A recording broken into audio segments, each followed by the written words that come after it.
And now I would like to introduce Lia Wilbourn and bring her to the stage. She is the Farmed Animals Campaign Specialist at In Defense of Animals, and she has been an animal rights activist since going vegan in 2013. She advocates via articles, petition alerts, webinars, videos, media appearances, organizing events and actions, and she's co-hosting an online vegan mentor support group. She also works with Allied Scholars for Animal Protection and the Humane Host Project, and she is certified in plant-based nutrition from Cornell University. Welcome, Lia.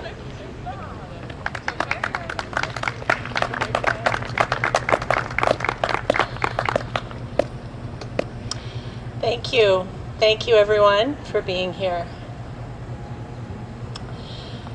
We stand here today with over 50 countries for this global event to honor, commemorate, and advocate for all the animals of the world of both land and water who are exploited and killed by humans every year, for their right to their own bodies and lives, their right to not be used and enslaved, their right to live free from human exploitation simply because they were born. For a newborn calf born on a dairy farm, torn from her mother and deprived of her care, she is forcibly impregnated at as young as 1 year old. Each time she gives birth, her babies are stolen from her, along with the milk she made for them. Her baby boys are sent to be slaughtered, standard practice, because they don't produce milk. Or if it's a small farm, they may just be shot. Over and over again, she tries to protect them all.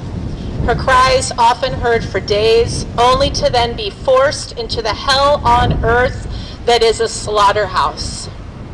Because humans like dairy. For a little piglet, his tail, teeth, and testicles are cut off without painkillers. He too is taken from his mother. She is also forcibly impregnated, and all her babies taken from her too. They will both be forced into gas chambers at 6 months old, standard practice, screaming in fear and pain as they try to escape, because humans like the taste of their flesh. For a baby chick also taken from his mother, he will also be killed. A male baby chick, standard practice, either suffocated with other babies or thrown into a giant blender alive, because he doesn't produce eggs. Each of them was an innocent, intelligent, and emotional individual.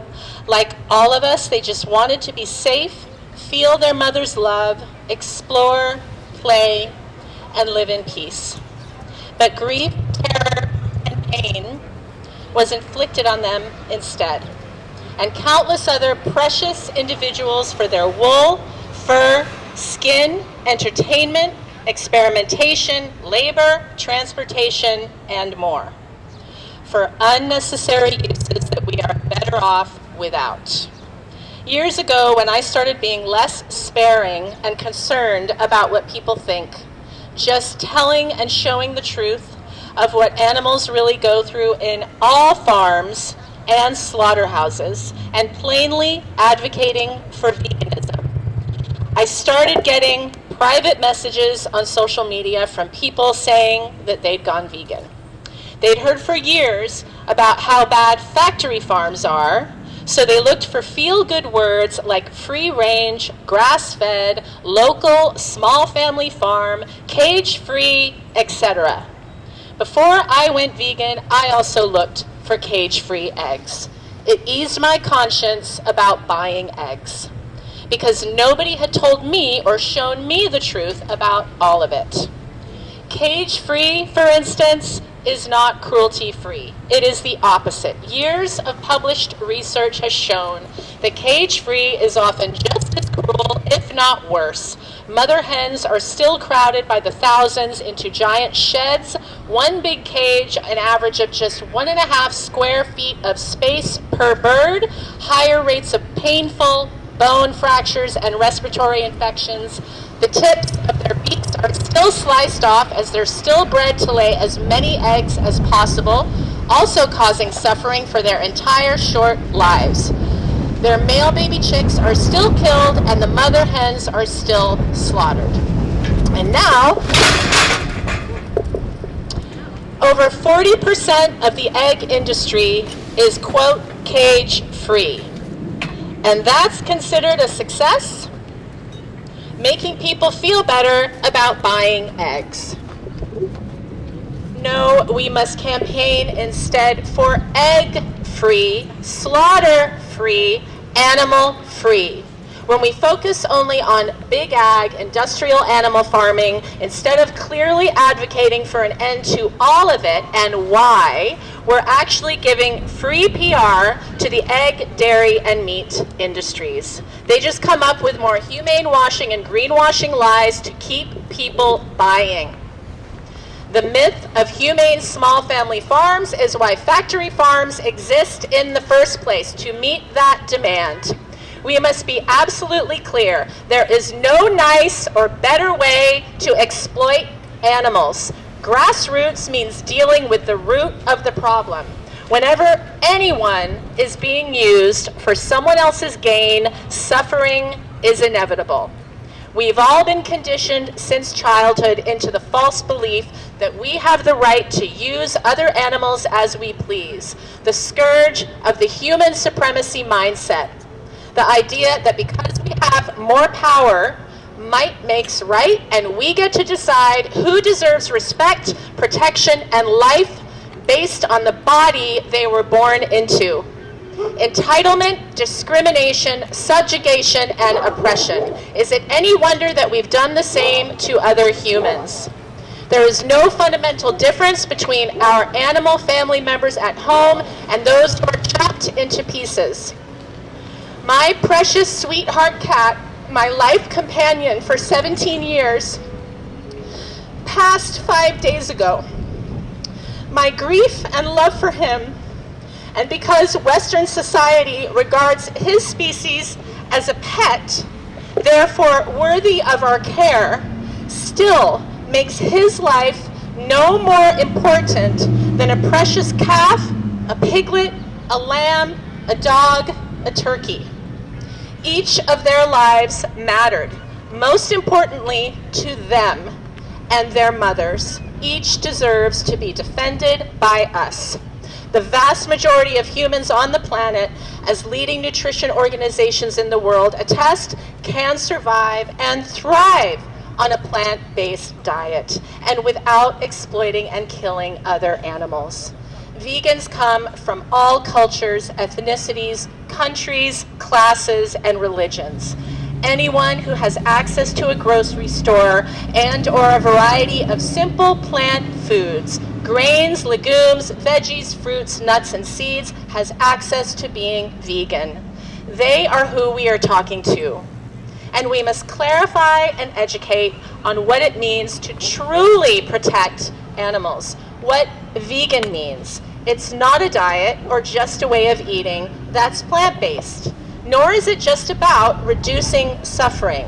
It's simply the principle that humans should live without exploiting other animals.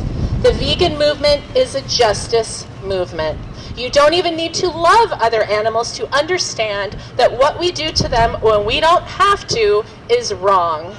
It is simply the golden rule, do unto others as you would have them do unto you. And it is basic human decency. They are not resources or slaves for us.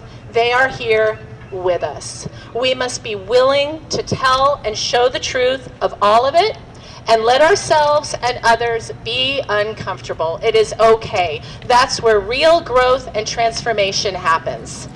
And in doing so, we also liberate ourselves, meeting our own needs for honesty and integrity. There is no time to waste trying to work with animal exploiting industries. They will just continue to lie to the public, to torture and kill animals, and destroy our planet for profit. What humans do to other animals is the largest, most widespread, longest running, and most ignored injustice and atrocity in history. And we must convey this urgency. We don't need to water down our message and settle for just asking for bigger cages or better treatment. Incremental change will happen regardless, and there is no reforming an inherently cruel and violent system. So we must educate the public on the standard practices in all animal farming and slaughterhouses.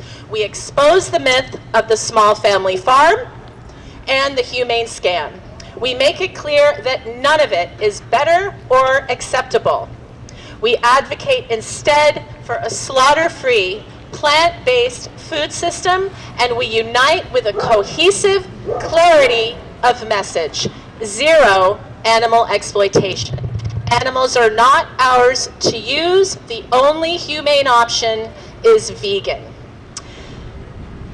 And being vegan, it is the least that we can do. We must speak up for other animals in the same way that we would want someone to speak up for us if we were in their place.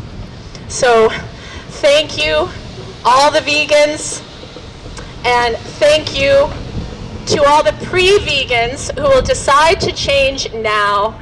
And thank you, activists and organizations who boldly advocate for veganism despite the risk of losing followers, supporters, and donations, despite the wealthy funders who want you to stay quiet about the V word and only talk about factory farms, better welfare, and reducing suffering. Each of you has the power to inspire and help transform our world into one of justice, nonviolence, respect, empathy, and freedom for every individual on our shared planet. And in the words of Alice Walker, animals of the world exist for their own reasons. They were not made for humans any more than black people were made for white people or women were created for men. So let's tell that simple truth and act from our highest nature of true compassion and love for our beyond human kin, our fellow earthlings, and never give up. Thank you.